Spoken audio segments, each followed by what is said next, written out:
All right, so today we're going to talk about the Crusades. Everybody ready? The sign-in sheet's passing around. You have a test that's due by Sunday night. I would not wait until Sunday to do it. It's probably best to do those tests actually on Friday when there's somebody around in case you run into trouble before 5, but I leave that up to you. Because, there is an office where people are around until 5 here on campus. But you can do it anytime you want and sign in, and it's due by, I think it's 11:55, 11:50 Sunday night. All right, so we want to continue on in our discussion of medieval history. The chapter that we're on, the high medieval period, and then the rise of the nation states. Okay, so that's chapter 10. We need to talk about the Crusades. So first of all, let's take a look at what the Crusades are and why the Crusades took place. Okay, fair enough? First of all, the Crusades, the word crusade comes from the Latin word crusada. Crusada means cross. Okay? How did it get that name? It got that name because when people were signing up, people were being recruited to go on the crusade, they were asked to come in a kind of ceremony to sort of walk forward and to pick up a cross, a cloth cross, to signify that they were willing to go.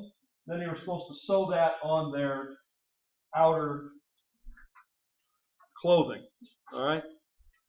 That they would go into battle with the cross. So it was a religious ceremony. They were asked to come and pick up their cross and pledge to go on this crusade. And we'll talk about how it gets started. So what are some of the reasons? First of all, the unity of the Muslims is collapsing. If you remember the last lecture that we had about Islam, how Islam was fragmented. This is going to make it possible for the crusade to take place. There are also different factions. For example, in Spain, there are Muslims connected with the Umayyads. In Egypt, there are Muslims connected with the Fatimids. In Turkey, there are Muslims connected with the Seljuk Turks. So they are not unified. So this makes it possible for this to happen. Secondly, and I think maybe most importantly for the Europeans, they saw this crusade not as conquering Muslim territory, but as regaining Christian territory. Okay, so if I could put it that way, that's really what they thought. Because remember, the Muslims had moved into the Middle East. They had expanded with military force into Syria, into Israel, into Egypt, and so forth. And therefore they had taken over all of the main Christian centers, the early Christian centers, had been conquered by them in the 7th century. Also, part of the problem was Christians wanted to go back and visit those. They wanted to go back and visit those holy places. They wanted to go to where Jesus was born. They wanted to go to where he was crucified and his tomb was empty and so on, and so in the Sea of Galilee and so forth. As many people still do today. Right? This summer I'm planning to go to Israel. There'll be lots of people that come to Israel to see those places. Okay? Go to Capernaum, go to Tiberias. I'm going to be staying in Nazareth for about a month. Okay, so that's, hometown of Jesus. So these things have a connection then with the Bible, a connection with Jesus, connection with Christianity.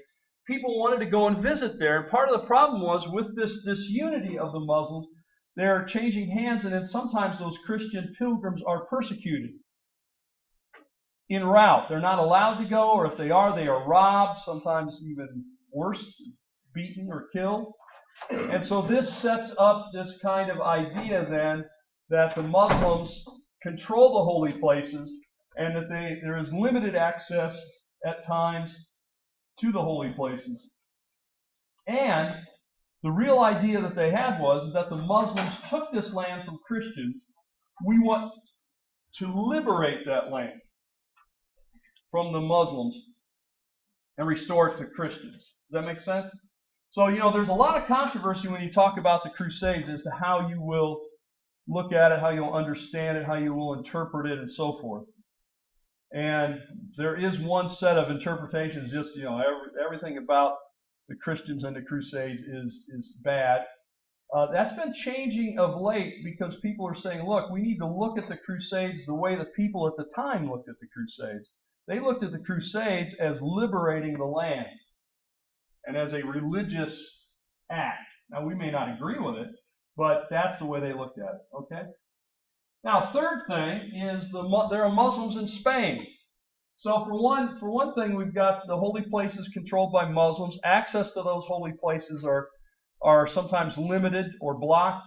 And thirdly, we're always reminded the Muslims are around because they're right here in Spain. They tried to take over Europe.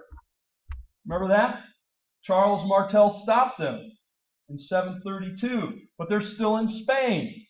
So there's still a threat. There was still battles there. If you remember, if you read in your text about the Song of Roland and how Roland was connected with Charlemagne, he goes down and fights and he dies as a hero.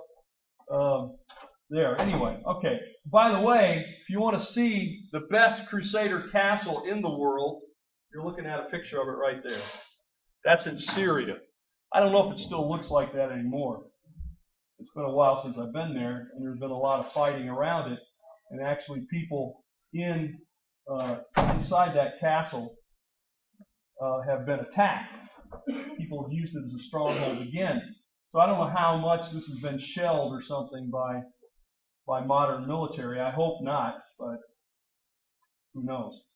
But this is, I took this picture several years ago, and this is the way it looks. I mean, it's a formidable castle. It was used in movies and so forth. But this is called Crac de Chevalier. Crac is the word for soldier or castle. Chevalier is the soldier in French. So they kind of take the French and then they bring it over into Arabic. They call it the castle of the soldiers.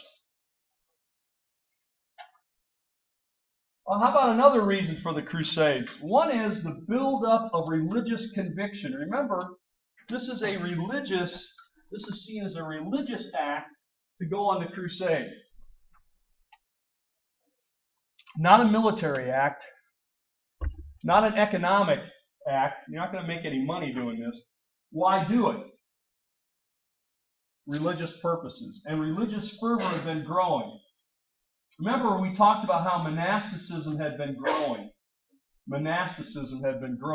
And part of what would happen is when a monastery would grow and gain territory and gain wealth as a monastery, then it often got corrupt. And then a new monastery would be started. About the time when the Crusades hit, we'd have a reforming of the monasteries. It's called the Cluniac movement, and the Cluniac movement was calling people to deep religious conviction and basically saying, we don't want to follow the way it's been in the past. We want to be very committed, very devoted. This idea was permeating medieval society. Not that everybody accepted it, but it certainly was out there. And so I think that fueled the idea that we could have a religious action here to try to reclaim the Holy Land and these holy places as an act of religious devotion. Well, now to the immediate cause for the crusade. The ruler, the emperor of the Byzantine Empire, his name was Alexis I. He was being attacked by Muslims. These Muslims happen to be Seljuk Turks.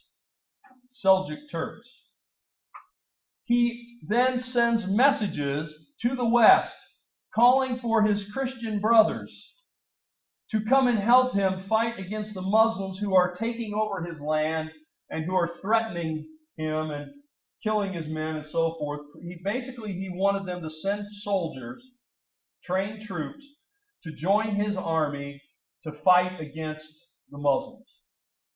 So he puts this call out, and it's received in the West. It's received in the West. It is received by some. Some are looking for adventure, perhaps, might join. Some are looking for religious fervor. But basically, it's a call to do this. Now, what happens once it gets to the West is that this call is modified. What do I mean? Well, the Byzantine emperor wants the West to send him troops to join his army to fight the Seljuk Turks in his area near where he is. By the time the troops and others go, they're not going just to help this Byzantine emperor. In fact, their whole purpose is going to liberate Jerusalem and the Holy Land. So we have the same goal. This is often the problem in life, right?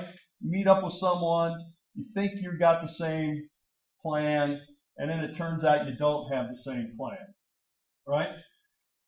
Then the next thing you know, things fall apart. Well, that's true. See, like right now, my plan is I hope you just learn and learn a bunch of history, and you learn to love it, and you go out and realize how it enriches your life and so forth, and all you care about is getting this class over.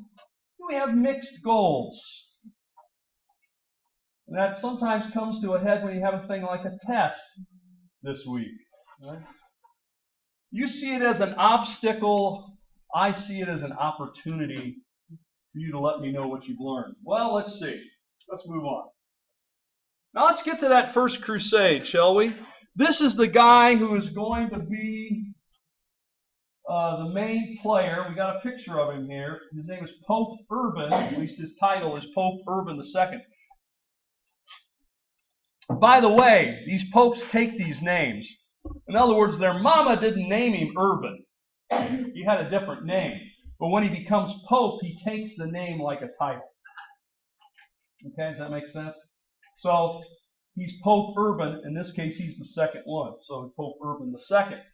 Well, he's going to take this message from the Byzantine emperor, and he's going to see it as an opportunity to get people together in Europe, really kind of under his authority. It's a way for him to sort of promote the power of the papacy and to regain the Holy Land.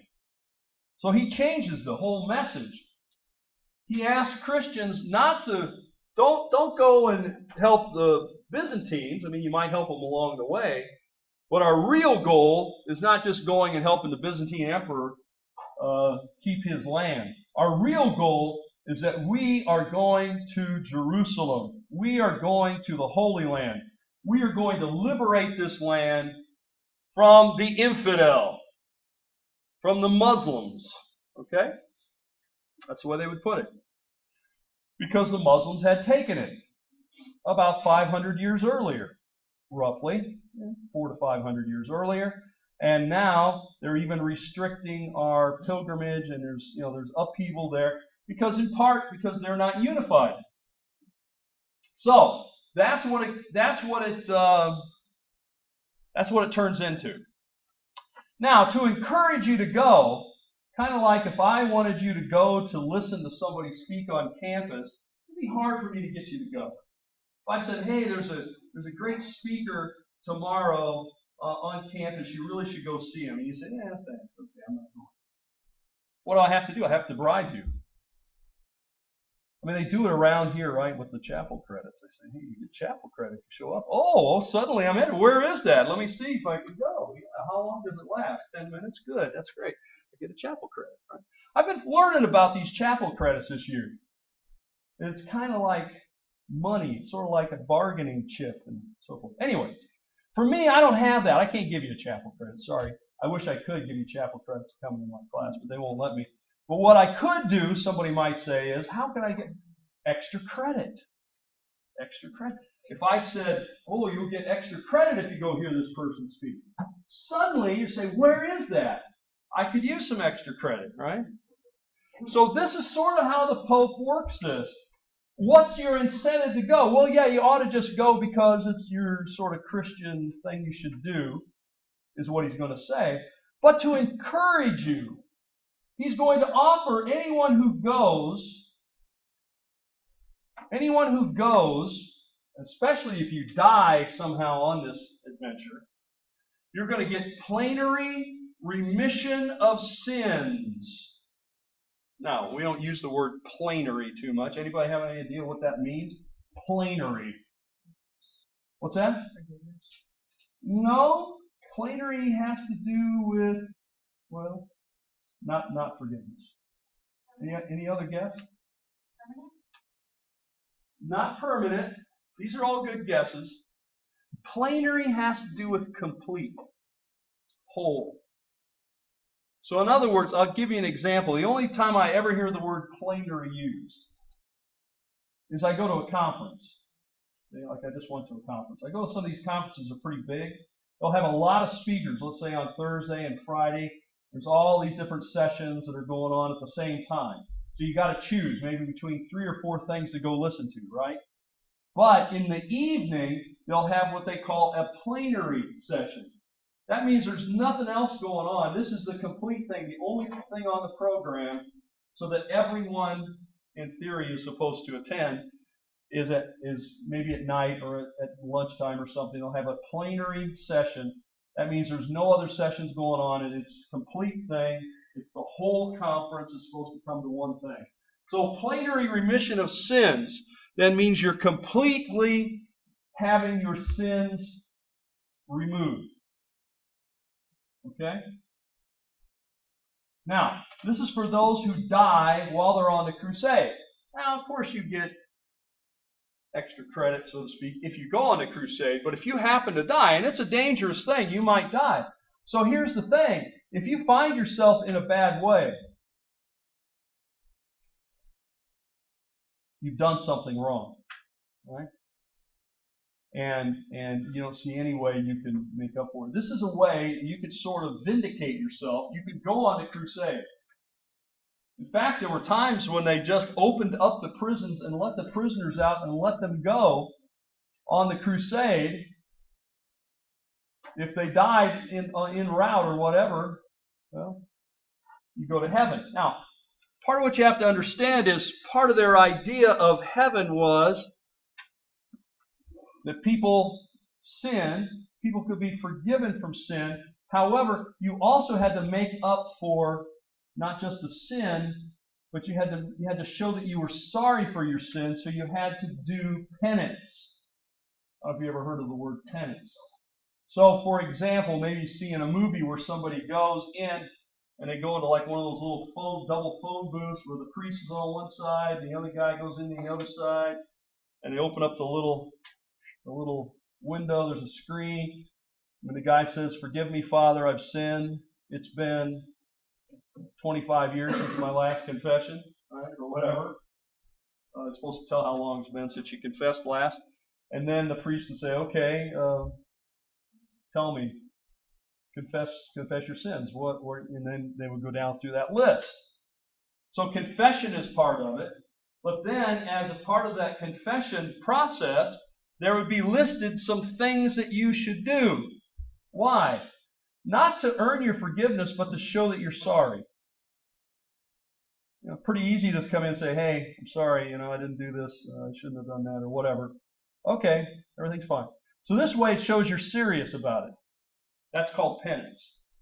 So that might be, you might be asked to go to the person that you had wronged and ask them, speak to them. That might be one thing you might be asked to do. You might be asked to say certain things, Our Father, the prayer, say that repeatedly, or Hail Mary, full of grace, blessed art thou, blessed is the fruit of thy womb, Jesus, and so forth. I remember I used to live in the Cincinnati area, and they had a Catholic church, Roman Catholic church. They got a lot of hills in Cincinnati, 7 big hills. And one of those hills was called Mount Adams. And Mount Adams had a church way up on the top of it, and it had stone steps all the way up. stone steps. On Good Friday, often, at least when I was living there, people would start at the bottom of that hill.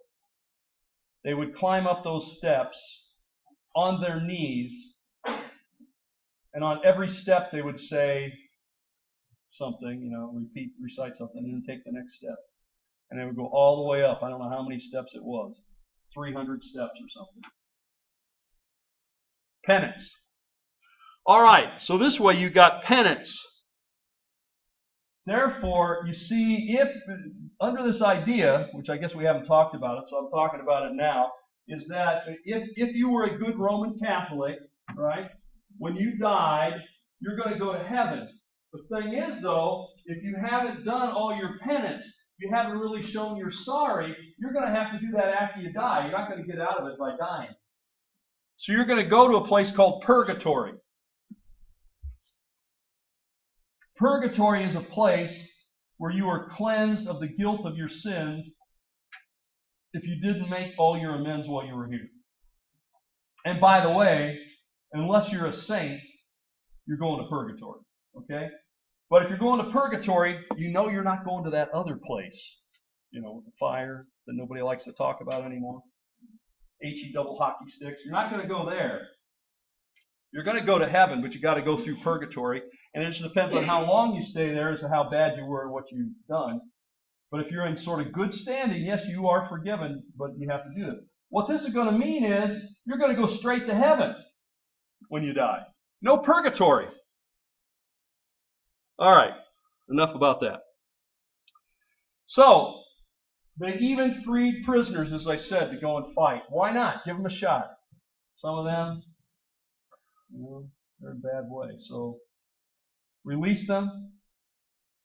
Some of them are going to be put to death anywhere. They're going to die in prison. Might as well let them go out and try to redeem themselves on this. Okay, that's it. So you see the First Crusade, 1096 to 1099. Now here is a map that shows us the route of the First Crusade. Again, we can only go over this briefly. I teach a course. I have taught a course. I will probably teach a course again called History of the Crusades, where we go through the whole Crusades and the whole thing about it for a whole semester. There's a lot more you can talk about. But take a look at these routes. You see the different colors here. You see the blue, Godfrey of Boulogne. So he starts up here basically in northern France, works his way down overland to Constantinople. You see the sort of yellow color here, Robert of Flanders. He comes down to Italy, crosses over and there. The red route is Raymond of Toulouse. So notice a lot of these guys are coming from France, really. Some are joining in from England and joining as well, coming across to France, and so forth. So you see, you've got sort of a light yellow, a gold, a red, a blue. Now they all meet up at Constantinople. So we'll talk about this, and then eventually, the First Crusades, this green, when they all merge here, they will go across Turkey, come down the coast of Syria and Lebanon, and all the way into Israel. Now, as this moves, there are large groups. In fact, before the regular troops, like those maps I just showed you, those guys who are actual militarily trained individuals, knights, there are other people who get so enthusiastic about going that they just go on their own. These are peasants. These are guys who are not soldiers. They don't fight normally. But they have religious fervor for this. So what do? We find farmers and peasants and others. They don't have swords. They don't have horses. What do? They walk. What weapons do they take? They take a sickle. They take a knife. They take a hammer. They take whatever they have that could be used as a weapon. And they head out for Constantinople. They're heading, ultimately, they hope, to Jerusalem, the holy city. And so these large groups will move out under the symbol of a red cross, the Crusada. This is why you might understand that today in the Middle East, they don't have the Red Cross. We have a Red Cross organization. You know what that is, right? It comes around and helps people in emergencies, I don't know, hurricane or whatever. In the Middle East, no, they don't. You don't want to go over there with the Red Cross. That means something very different to them. They have what they call the Red Crescent. The Red Crescent is a similar organization. Anyway, so the Red Cross.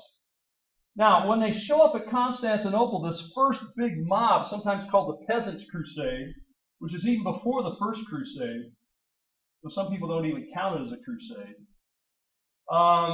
The emperor starts to get the idea, who are all these people? Why are they here? You see, he just sent for help to send me troops. Now, all of a sudden, here, months later, here are just hordes of people outside the walls of Constantinople who are coming here to attack, take on the Muslims and to head to Jerusalem and so forth. And the Byzantine emperor, I think, wisely says, you know what? It's nice to see all you people. You're not coming inside. You want Muslims? I'll tell you what I will do for you. I'll bring some boats over here. We'll load you people up and we'll ship you over across the water, which wasn't very far. It's the Hellespont in the Dardanelles. So we'll just take you across in just a couple of miles. And when you get on that other shore where there's all kinds of Muslims, and that's the way to Jerusalem, and good luck to you, God bless you, we'll see you later. So that's what happens. He ships a bunch of them across. Now, what the Byzantines had wanted, of course, is to hang on to Asia Minor, what we would call Turkey today. What the Crusaders are really wanting is to get to Jerusalem, as we said, the Holy Land. So we have this conflict of purpose. We also see the Byzantine emperor wanted trained soldiers that he could put into his army. But what he's getting are peasants and others who are not trained, and they are not they have no interest in joining his army. But eventually, when the actual troops arrive, what we call the First Crusade, many of them from France, they will begin to, once again, some of them are asked to take an oath of loyalty to the emperor. Many of them aren't interested in doing that. So most of them end up doing the same thing, going across into Turkey. By the way, most of those peasants died because they were not prepared. They died sometimes because the Turks killed them. They died sometimes because they starved, or they got dehydrated, or sick in some other way. So many of them do not return. The troops, when the actual knights show up, they're asked to take an oath of loyalty, which they don't want to do, many of them. They say, look, I'm loyal to my king. I'm not loyal to you. And so many of them go the same route. They will move across. In fact, one of the first cities they attack, I don't have it here, but it was on the map, is Nicaea. Nicaea was actually a city that was mostly Christian. But the Crusader guys didn't know that. In fact, they were kind of tricked by the Byzantine emperor to attack it because he wanted the city for himself and they were in dispute. So it was a way to get them to attack and sort of do what he wanted. From there, they move across Turkey. But along the way, they are resisted not so much in open battle, but by what we might call guerrilla warfare. Basically, all the food is taken, either hauled away or burned, all the grain, so they don't have much to eat. The wells along the way are poisoned, so they don't have water to drink. And so many of these crusaders die en route crossing Turkey, but not in battle. They're dying just getting there. Eventually, they do make it to Antioch. Yes, this is the Antioch mentioned in the Bible, Antioch of Syria. And they will take the city in 1098 by force. Then they'll continue to move southward, not really doing it in a military fashion. They didn't try to take all the land as they went. Their goal was to get to Jerusalem, so they kept marching to Jerusalem. And by 1099, they are at Jerusalem. They have taken the city. And this is an artist's rendering of the siege craft that they build. You see these siege towers with wheels on it. They could push it up with a gangway. This is how they could get over the walls. Okay. And so it basically becomes a staircase for them eventually, once they get it up there. And then here are some of the catapults, or trebuchet. These are basically, they would put a heavy weight, counterweight, and then see the sling up here. They would throw huge rocks against the wall, try to break it down, and so forth. So in other words, this is a very organized attack. This wasn't just spur of the moment. They were prepared, and it took them a while to take the city. The people would not surrender, so they had to take it by force, which took quite an effort. Then once in, breaking into the city, they had to fight their way through the city. And basically, if you understand medieval warfare, you understand that there were sort of two ways that this could happen. That they show up with all their force, and the people open the gates and let them in and surrender. Or if we take it by force, then we pretty much wipe you out. The idea was, we want to encourage you to surrender. If you know your option is either you surrender and you're probably going to live, or you don't surrender, and if you lose, you're probably going to die. So this is the way it happened. This is the way it happened in Jerusalem. So a lot of people died. It was a 5-week siege. That's where they surround the city. This is the first thing that would happen. The Crusader troops surround the walls of the city, and then they begin to attack it, the gates, see if they can break through the gates. They see if they can come up over the top. They see if they can break down the walls. Eventually they got in, and they took the city. Terrible loss of life, by all accounts, whether you read the Muslim accounts or the Christian accounts. And so, this was a terrible, terrible battle. The Crusaders, and if you say their goal was to get to Jerusalem and liberate it, then the First Crusade was a success, because they did make it to Jerusalem and they did liberate it. We then have the Latin kingdoms that are set up. As a result of the First Crusade, there are 4 Latin kingdoms. You see them on the map here. Yellow, sort of a light blue, a gold color, and then this sort of whitish blue down here, it's gray at the bottom. Those are the 4 kingdoms. The Latin kingdom of Jerusalem at the bottom, the county of Tripoli, the principality of Antioch, and the county of Edessa. Okay? Now, if you notice this, notice it's very long and very narrow. This is not very good strategically, because, there's Muslims all along this side. By the way, there's Crac de Chevalier that I showed you the picture of earlier. You see that in that sort of gold county of Tripoli. But there are Muslims all along here, and there are Muslims over in Egypt. And so there's a lot of desert out here. If they would have pushed in a little bit further, taken maybe Damascus and maybe Palmyra, then they would have had the desert as a buffer, and maybe they could have held it longer. I mean, they ended up holding it about 100 years, but it proves to be difficult because it is so long. It is so narrow. So in other words, somebody gets in trouble up here and somebody's down here. It's taking a long time to get up there, even to find out they're in trouble. So the main thing that saved them, as long as they did, is they had access to the sea. So they could bring supplies and troops and stuff in the sea. So here are the 4 ones. I've already mentioned them to you. County of Edessa, Principality of Antioch, County of Tripoli, and the Kingdom of Jerusalem. The Holy City, it's often called, Jerusalem. Jerusalem. So they actually come in, they take over the city. In fact, once they get in there, there's such a low population because, all the Muslims have either fled or been killed. And there aren't many Christians living in the city, so they have to go out into the countryside, and they try to round up and encourage Christians that were living in the area to come and move into the city, which some of them do.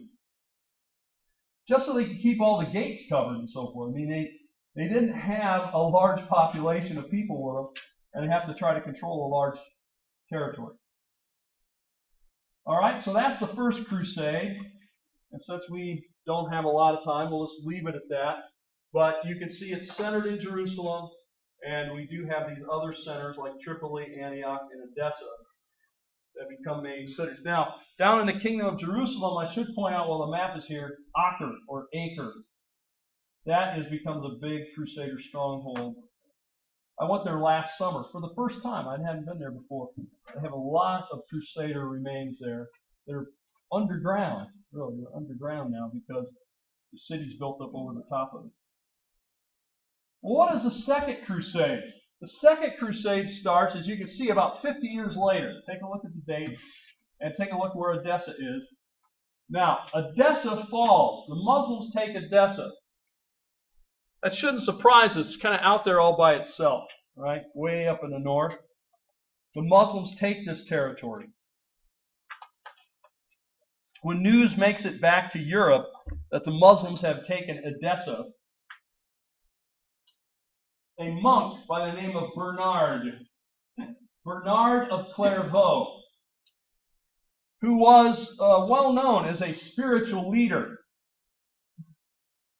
he says that the reason that Edessa fell was because the people of Europe, the Christians, were sinful. Our sin led to the fall of Edessa. Okay? So this is Bernard of Clairvaux. So it's in fact, the first crusade is called by a pope. The Second Crusade is actually called by a monk, but a very well-known monk, and the leader of a set of monasteries, the House of Clairvaux. So recruited to this are some leaders. The King of France, King Louis VII, who's a very pious man. In fact, you may have heard of St. Louis, the city. It's named for St. Louis, the person, and that's the same guy. King Louis VII of France is later sainted by the church. Emperor Conrad is the emperor of the Holy Roman Empire, and mainly is in Germany. He is going to go as well. Okay.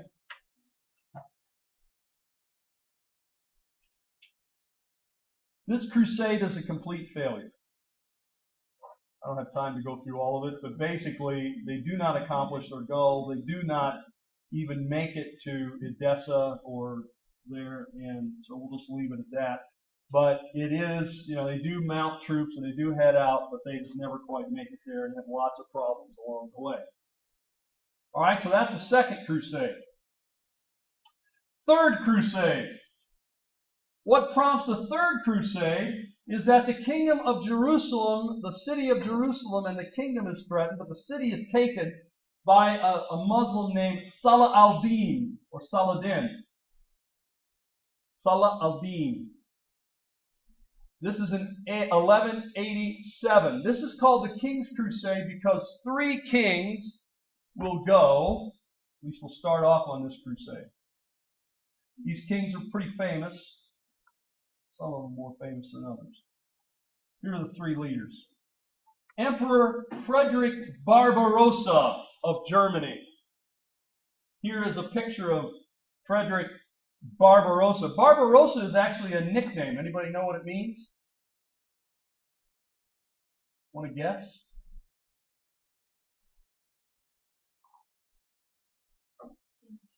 What's that? Pink. Red beard. Yeah. The Rosa means red and Barb means beard. Okay? Pardon? It's pink, yes. But in this case, in Latin, I guess it's red. Well, that's similar. Well, there he is. He's got a red beard. I guess you could call it pink if you want.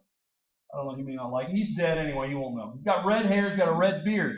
And so he is Frederick the Redbeard, basically, if we translated it. And, they sell shaving cream. It's called Barbasol. Have you ever seen that? Barbasol. That means it's a solvent for your beard. It's shaving cream. So that's where the barbed part comes for your beard. The sol comes from like a solvent. So it's shaving cream. That's where they get the name. Well, anyway, maybe that helps you remember it. Maybe it doesn't. And then the next guy I know you've heard of, his name is Richard I of England, also called Richard the Lionhearted. Okay? Richard the Lionhearted of England. And then the third is the leader of France. His name is Philip II, Philip Augustus of France. So you see they all sort of have these nicknames: Augustus, Lionhearted, Redbeard, and they come from three of the main countries in the West, and they're leading troops to go on this crusade because now it's not just Edessa, now the holy city has fallen. We must do something about it. So, it's all organized and they go. Now, you know, this is expensive and it's risky. Why? Well, you know, when you go in these battles, you're paying your own way. And you're going away from home. Who knows for how long? That means you lose a lot of your income while you're gone, plus it gives other people opportunity perhaps to take over your land or your titles or whatever while you're gone. So it's very risky to do this, but they decide to do it. Now en route, our buddy Fred the Redbeard, he dies. He does not die in battle. He drowns crossing a river in southern Turkey. How did that happen? Well, I know it's kind of embarrassing. Of course, he's wearing armor. You know, in the beard, he gets in the water and slips, and he's dead. So it's not got anything to do with battle. He dies en route. This sometimes happens, right? So it did happen. So much of his army disbands. Some of them will stay and keep going with the other leaders. Some of them decide, you know what, our leader's gone, we're just heading back home. We're getting out of here. All right, so that mainly leaves Richard and Philip. And Richard and Philip argue. They do not get along. They do not get along well with each other. They have a past of, troubled. And so without Frederick there to kind of mediate, these two guys begin arguing even more. They move down along the coast, and then finally Philip decides, I'm out of here. I'm going back to France. I can't work this way. I'm leaving. So that leaves mainly our buddy Richard, the Lionheart. And he's along the coast now. He is going to fight Saladin and defeat him near Acre. That city I showed you on the map, Acre. He defeats him. And this really was a wake-up call for Saladin, because he had taken all that territory with hardly a serious fight from the Crusaders who were in the Middle East at the time, who were in Jerusalem. He had defeated them pretty easily. And now here comes this guy Richard, and Richard defeats his army. And he defeats them in a cruel way. He shows no mercy. And so Saladin wakes up and says, wait a minute. This guy might be different from these other guys. Richard then begins to march on Jerusalem. He's going to lay siege to the city. Negotiations are begun between Saladin and Richard. In fact, Saladin sends his brother to talk to Richard. I think Richard, hard to say, but I think Richard thought he could take Jerusalem, but he was worried about holding Jerusalem long term. In other words, once he got down there, he realized how far away Jerusalem was from the coast, how far Jerusalem was away from everything, how few people he was going to have to hold the city. And he thought, I could go and take this city, but then I'm leaving. I'm not staying here. And who's going to hold the city? Well, whatever his reasons were, he negotiates then with Saladin an agreement that he would not take the city of Jerusalem if, he wouldn't attack it even, if Saladin would make this agreement. That is, that if any Christian pilgrim that would come to the Holy Land would be protected, would not be robbed, would not be murdered, and could visit the holy places and return home freely. Saladin makes this agreement to say that pilgrims would have access to the holy sites, including, the tomb of Jesus, the Golgotha, the places where the miracles took place and so forth. All these things would be open. The birthplace, Bethlehem, Nazareth, and Sea of Galilee. All these things would be open for pilgrims to go and visit. And they wouldn't be harassed. They wouldn't be harmed. And so Richard is satisfied with that agreement, and he heads back for home. Now, he has a whole other thing that happens with him trying to get home. He gets captured on the way home. He gets held for ransom. His brother won't pay the ransom. But that's for another course on English history, because his brother's name was John, King John. I'd like to rehabilitate him so that, I don't like John having a bad reputation, but he does in England. Okay, so he's the bad King John of England, which is the brother of Richard. That all happens when he heads off on this crusade. He eventually gets kidnapped and held for ransom and so forth. Okay, so that's the third crusade. Here's the route of the third crusade. Do you see it? Yeah. It's kind of weird. You got to rotate your mind. That's what I tell people. Rotate your mind. Here is the Holy. This is east. Normally this should be over here. So just look at it sideways, like this. Then it'll be right. So this up here is north. Down there south. I guess they did it this way to make it fit on the map better. I don't know. I don't like it. I guess try to rotate it. Anyway, you can see the route. You can see where our buddy Fred dies in the river in June. You can see where they make it to Antioch, and they move to Tripoli, and then they get to Acre, and there's Jerusalem. And the Crusaders are able to recapture Acre, and then a lot of the stuff comes in, the other stuff comes in by water. And so Acre is actually going to be the last stronghold. Spoiler alert, eventually it will be the last territory that the Crusaders hold. Let's get to the fourth crusade, shall we? Okay. Now, Salah al-Din dies in 1193. By the way, I spent several summers in Jordan, near a castle called Kerak. It's a town called Kerak. It's a district called Kerak. And the castle is called Kerak Castle. Kerak, the name of the city, is actually taken from that word crack. Remember crack de chevalier? Which was a modification of the word castle. So the town is called Castle. And up in the center, up at the top of the city, is the castle. I lived next to this castle several summers. Many tourists come there, a lot of them French, because the French had a lot to do with this castle.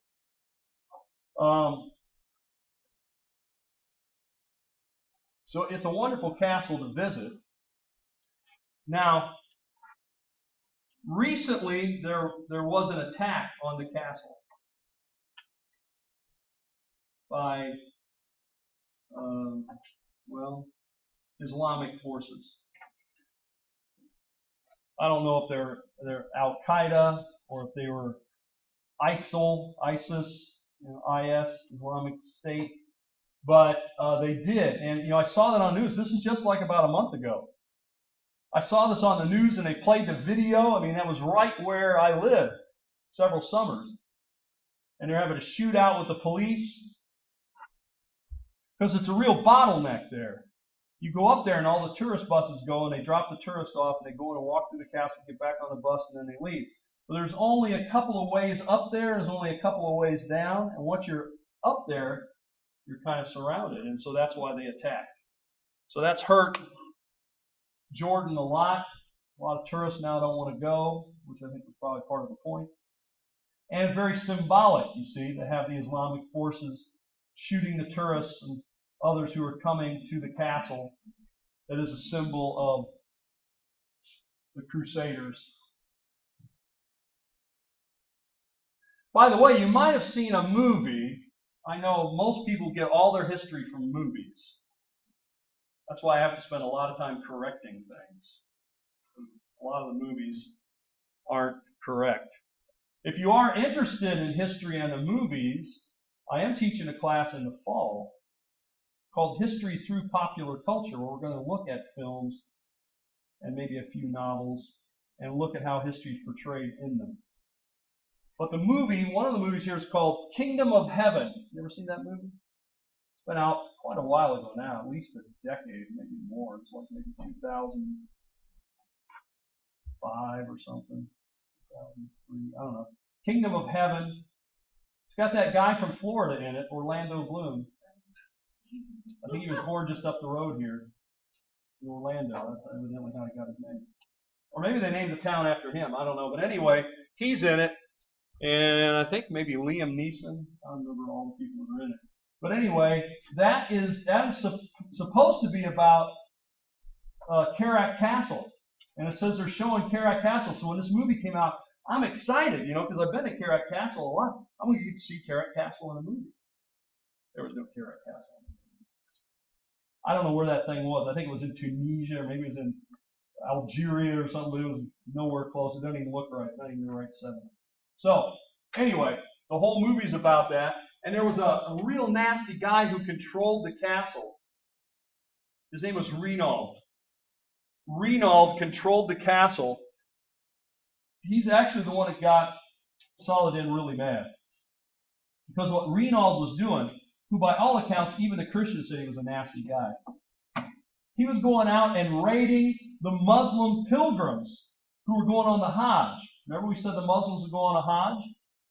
They go on a Hajj just outside in the desert. They're marching from Syria down to Mecca, and he'd send his troops out there, and they would just raid, they'd kidnap, they'd take stuff from people. He happened to kidnap somebody he thought might get a ransom money for, who happened to be the sister of Saladin. Held her for ransom. Saladin didn't like that too much. And so Saladin then attacks Reinald. The other thing that's reportedly Reinald would do is the castle has really high walls, and then it has a long, long plummet down to a valley that's down below the castle. So one of the things that Reinald would do to punish people is he would make them sort of walk the plank, but they'd walk the plank off the side of the castle wall. So they'd fall, maybe 100 feet, and then they'd roll another, 1,000 feet on down, to the bottom of the hill. But just to make sure that they didn't pass out right away, he would have a carpenter build a box over their head, kind of like a helmet. So they'd put a box, they'd put this wood around the guy's head, they'd nail it all up real sturdy, so that as the guy's falling down there, he's not just going to hit his head and pass out or die quickly. He's going to tumble down the hill with the box on his head. That's the kind of guy Reinald was. So there's a lot of stories about Saladin, there's a lot of stories about Reinald, and eventually, by the way, Saladin will capture Reinald. He does take the city of Carrack, but Reinald escapes. He will get him later. Up in the north, near the Sea of Galilee, at a place called the Horns of Hattin, and he will personally execute Reinald by cutting his head off. Well, anyway, pleasant stuff. Let's keep moving. It's Crusades, after all. Innocent calls for the Fourth Crusade because Saladin dies. And Saladin was a man of his word. Pilgrims were not harassed, but now, with Saladin dead, troubles are coming. In fact, there's a lot of stories about Saladin in the West. And he's an enemy, but he is a noble enemy. He is a guy that keeps his word. He was a guy, a lot of good sort of chivalry. There's another story told about Saladin that there was a wedding going on in that castle Carrack when he was attacking it, and it turns out he knew the bride. So anyway, what he did is he told his men, we're not going to attack now, we're going to let the wedding continue.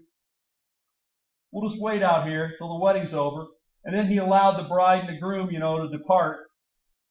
Then they attacked the city. Okay, so some of these stories, you don't know if all of them are completely true, but it does show the way people viewed Saladin as a sort of chivalrous, honorable, yet dangerous enemy. Well, Saladin dies, so Innocent III, here he is, got a very nice hat, by the way. Innocent III calls for the crusade. So, the idea here is that these guys are getting tired of hiking all the way to Jerusalem. It's a long walk. So they decide we'll go by ship. So they actually commission a bunch of boats from Venice, the Venetian ships. They reserve them, so all the ships are waiting for them. But by the way, when they show up, they had reserved more ships than they needed. But these guys owning the ship said, look, you got to pay us anyway. Because we didn't send these ships out. They're not making money. You've got to pay us. They don't have the money to pay it. So what happens? Well, the guys in Venice say, you know what? You got a big army here. You guys look like they're ready to fight. I'll tell you how you can pay off your bill. You go over and attack a city for us, our rival city, and we'll just call it square. So the guy said, okay. So they go and attack the city. Then they're headed to the Holy Land. They run into the guy who had been the emperor of the Byzantines. They meet him on Cyprus. And they tell him, yes, we're going to the Holy Land. We're going to fight because Saladin died and so on and so forth.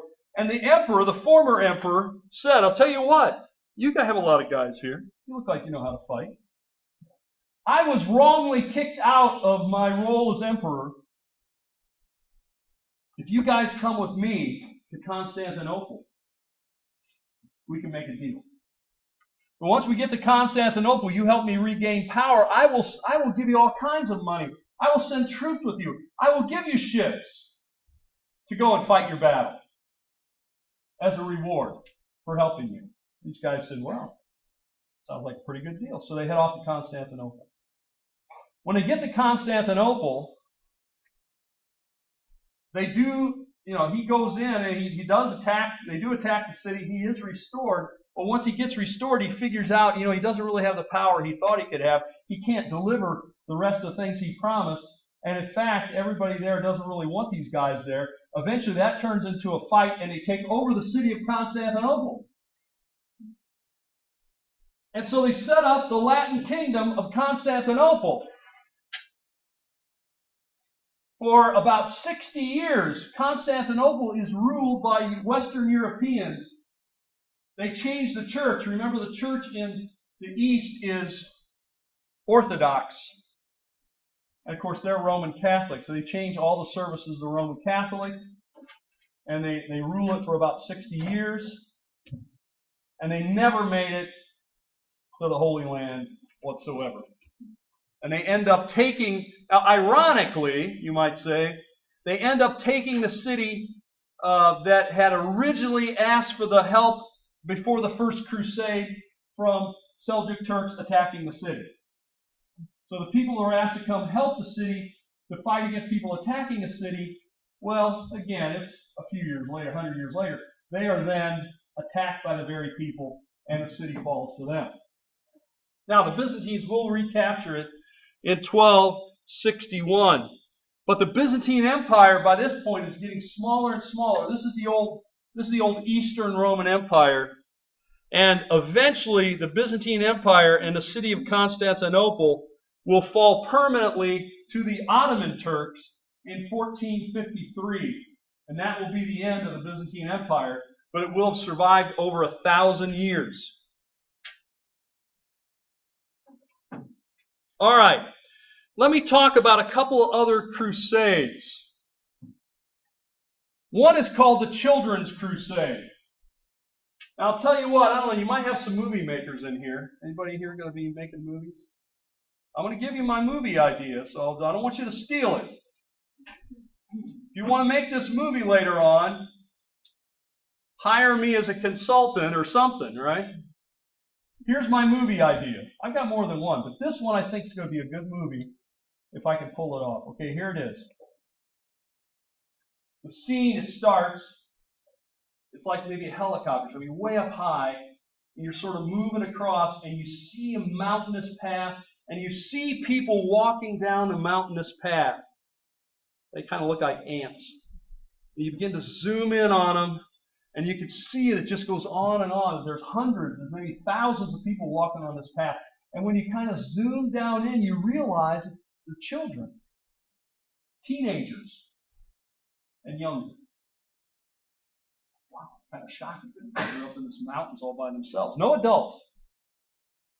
All right, and we'll zoom in on the guy that's kind of in the front. His name is Nicholas. He comes from the city of Cologne.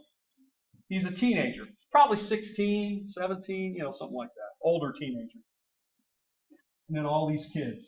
So then as the movie progresses, what we're going to have to do is, since there's thousands of them, hundreds of them, we're going to have to then have like a flashback that shows how, let's say, 4 or 5 of these people got in this line walking. Right?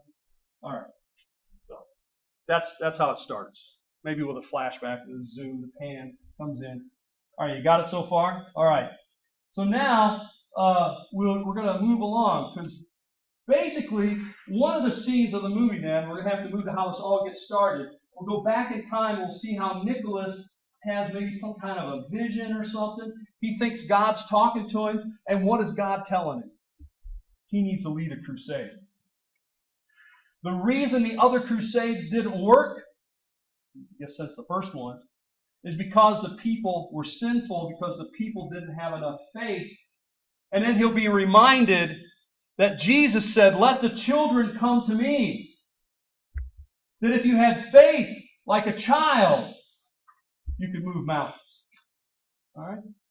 And so Nicholas accepts this calling, I guess we'll call it. And he begins going around the countryside telling the children, we can take the Holy Land, we can do this, God is with us. And so they begin to join in. He would come into town and then more will leave with him. And he moves from town to town, getting more and more kids. And then along the way, of course, we'll move into one town, we'll meet one of the children, and we'll kind of see their family a little bit, and then how they hear the message, and then how they join in. So we'll have a little backstory on, say, 4 or 5 of them. All right, we won't go through all that right now. You'll have to write that up later. But now they're moving, and they're moving south. In fact, some people say the stories, the legend of the Pied Piper is where this comes from. Perhaps its roots in the Children's Crusade. So we can kind of put some of that in there. There's almost like a mystical connection these kids have with this Nicholas, and they just follow him, and they leave their families behind, and they begin to march southward to the Holy Land. Thousands of children follow him. He goes down along the Rhine River in Germany, because remember, he's from Cologne. That's on the Rhine River. Then he comes to cross the Alps, and of course, that's where we saw them in the opening scene, right, in the mountains. Rugged mountains that they're walking across. Thousands are with him. Now the other scene we have is going to be in Rome. Some papal legate, somebody's going to come to the Pope, and they're going to tell the Pope, "Pope, have you heard what's going on?" And the Pope's going to say no. We're going to have to work on the dialogue. And the Pope's going to say, "What? What's going on?" And there are thousands of children marching through the mountains. They've marched from Germany and elsewhere, and they're coming. Well, why are they coming? They're going on a crusade. This boy says God is sending him, and so forth. And the Pope says this shouldn't happen. Send a message that these children should just go home, go back to their parents, go back to their homes. This is not what God wants them to do. So the Pope tells them to go home. So that'll be a scene in Rome. Then we'll have to have a scene of somebody trying to persuade them to turn back. And of course, they're not going to do that.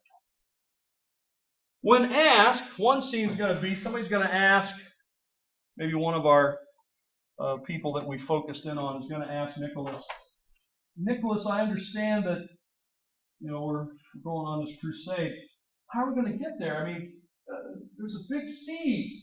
They have a scene where they're looking down from the hillside. They see this big ocean. And how are we going to get there?